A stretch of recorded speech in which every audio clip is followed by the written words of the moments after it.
Hello and welcome to Enchantment of Eternity's review for Star Trek Prodigy Season 1 Episode 15, Masquerade. This video is part of a series of videos where I review episodes of Star Trek Prodigy, so I'll have to start with a spoiler warning for Prodigy up to Season 1 Episode 15. If you have not seen up to this point, you will not want to watch this video, otherwise some things will be spoiled for you. So, I don't know.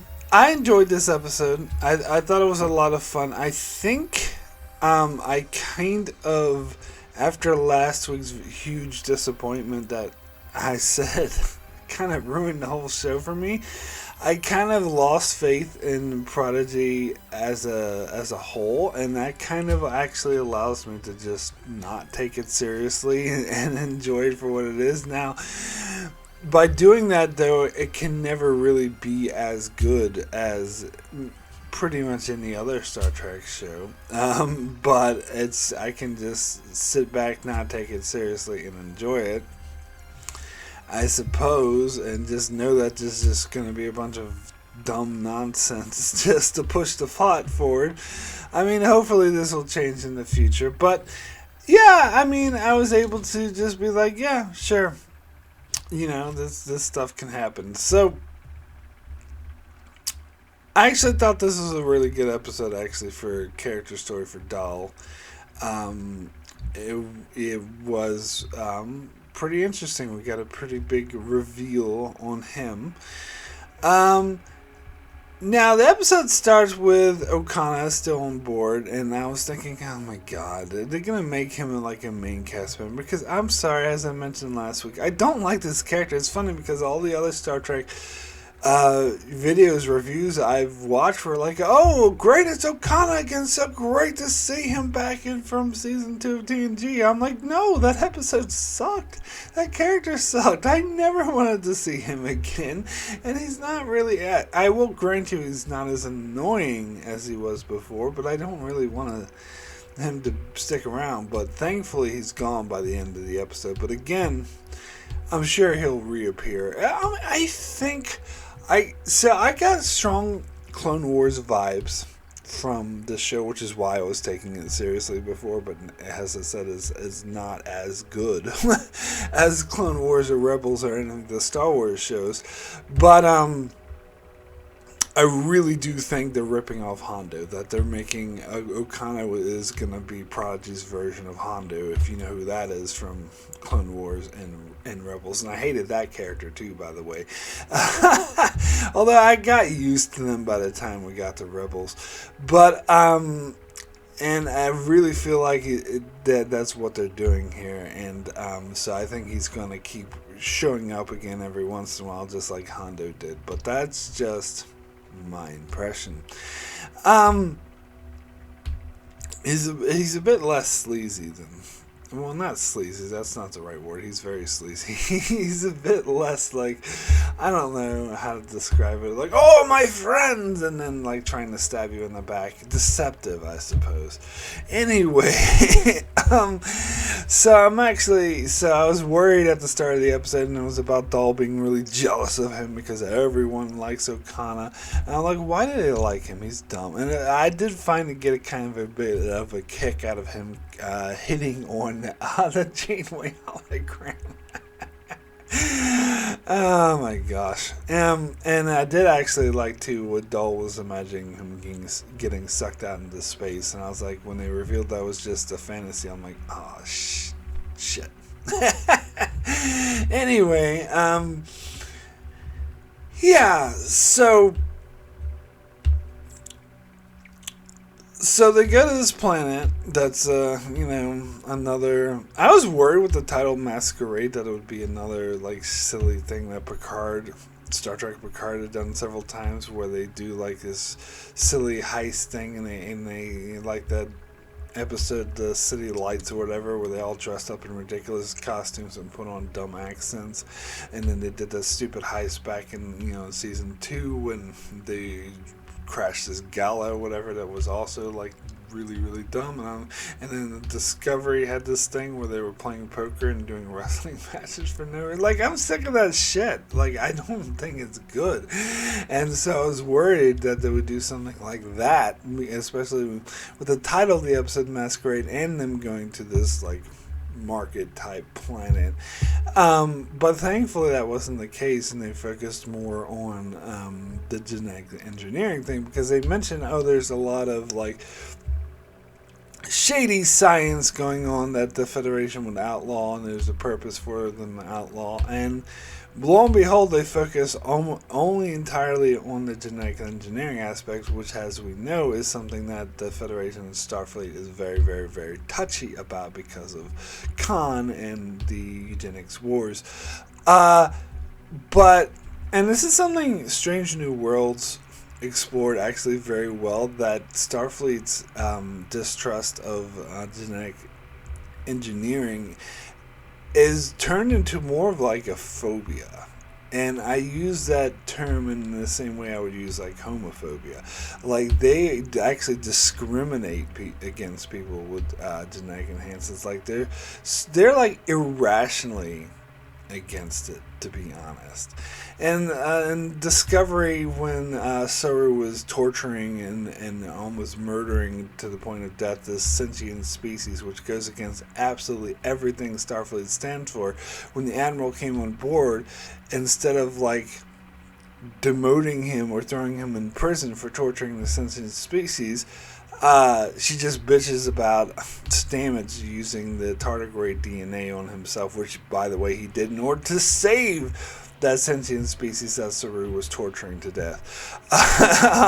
So it shows like the kind of hang-ups that Starfleet have over by the way, that was an incorrect portrayal of Starfleet. That's one of the worst Discovery episodes, if not the worst one. But anyway, it all leads to show how Starfleet is irrationally against genetic engineering. So then that does lead an interesting thread for the future of this story, because we now know that Dal is genetically engineered, and so that's automatically gonna put him at odds with Starfleet, who they're bigots. Actually, I wouldn't go to say they discriminate against people who are genetically enhanced. Although, eventually Bashir was accepted, but that was the exception. That's like, all my best friends are genetically enhanced. Anyway, sorry. But they're still bigoted.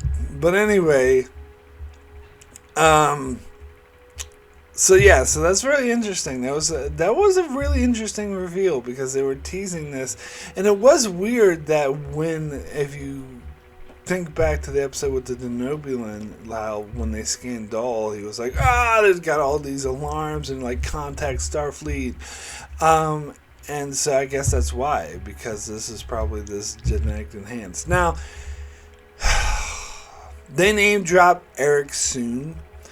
Now, and I gotta be honest, there's so many damn Soons, I couldn't remember which one that was. I was fearful it was that one in Picard season 2.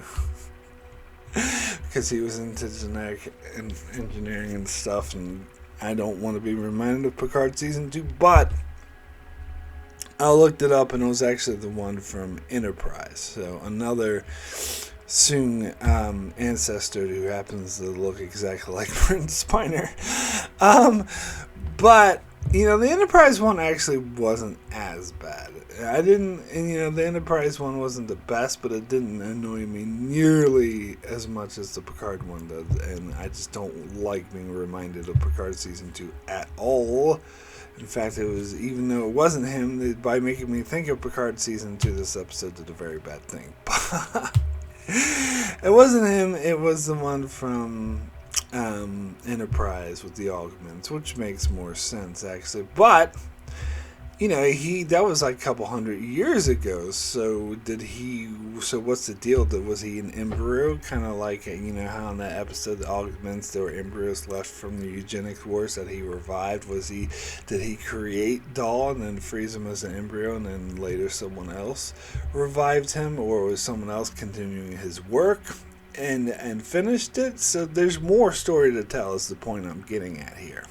So even though we finally got a definitive answer of who Dahl is, there's still more to this. And that creepy doctor, that seemed very Clone Wars-esque to me. But anyway, she, I kind of knew. It was freaking obvious. I think, again, this is a cartoon. I'm just having fun with it. I'm not taking the show seriously anymore. But it should have been freaking obvious to anyone in the crew how he was just lingering behind as they were walking out the door. I'm like, duh, he's going to get this genetic enhancement. And they were actually surprised when he started acting all weird and he started kicking everyone's ass. And I like how he's saying like these smart words and they're like, what the hell is he talking about? And then there was like Okana was talking about describing the events of the outrageous Okana. Oh, God damn it. And Dahl read his mind. But anyway, it also makes sense that Okana just ran away as soon as the Romulans showed up. Now, I did like the inclusion of the Romulan ninjas. They're actually pretty badass. I did enjoy them. And that was pretty exciting. But it seems like Janeway's had a sudden change of heart, is a massive change in character, because in the previous episode she was like, oh, these kids stole the protostar and they kidnapped Chakotay. She seemed to imply they were directly responsible, and then of course Murph sat on the torpedo thing and fired a torpedo, so Janeway thought they were firing at them. But now all of a sudden she's protecting them, and when she was about to destroy the protostar, but because she didn't want it to fall in the hands of the Romulans, but then when she heard it was retaken by the teenagers, she stopped. So it's not okay for the Romulans to have it, but it is okay for the teenagers to have it. And and by doing so, it seemed like she was actively protecting them. So that's weird. Like, they can't be consistent, but as I said, I'm not gonna take the show seriously anymore. Anyway, and then there's Murph. I don't like this new Murph, actually. Well, just the look of it. Like, I think Murph was much cuter without arms and legs, to be honest. I don't like the metamorphosis of Murph. I think I like the Murphs better. But I think by doing this way, they're definitely giving Murph more character and more agency, where it's not just this blob that goes and makes funny noises every once in a while. It can actually do things now and be a member of the crew. Apparently, it's a security officer now. And I did think it was cool how Murph kicked everyone's ass. Yeah, that was cool. But as a character, I kind of like this new version of Murph better, but just an aesthetic value, it's not as cute. And yeah, I think the Dahl storyline was good at first when he was like just being really smart and kicking everyone's ass, but when he started mutating and looking like other aliens like Tellarites and Vulcans, and talking with the weird voice, and they got out of control, that was kind of cliche, stereotypical, but whatever. And then of course we get the big reveal at the end. Dun dun dun dun dun dun dun. That ensign trill is actually another one of the species of what's his name? The Diviner. I always forget his name. And Gwen. And she was like, "You didn't think you would be the only one sent back to find the protostar, did you?" Like, I don't know. Again, I'm not taking this shit seriously, so fine, whatever. That might as well happen. I don't care.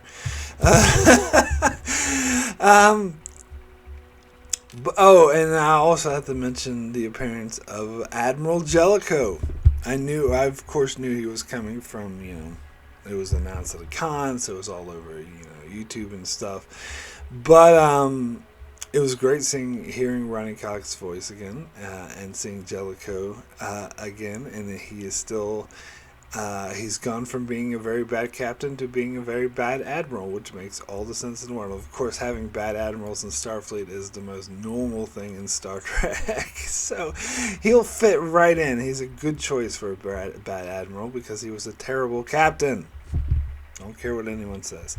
But anyway, and I do think he was being bad here by refusing to let Janeway hunt down the protostar.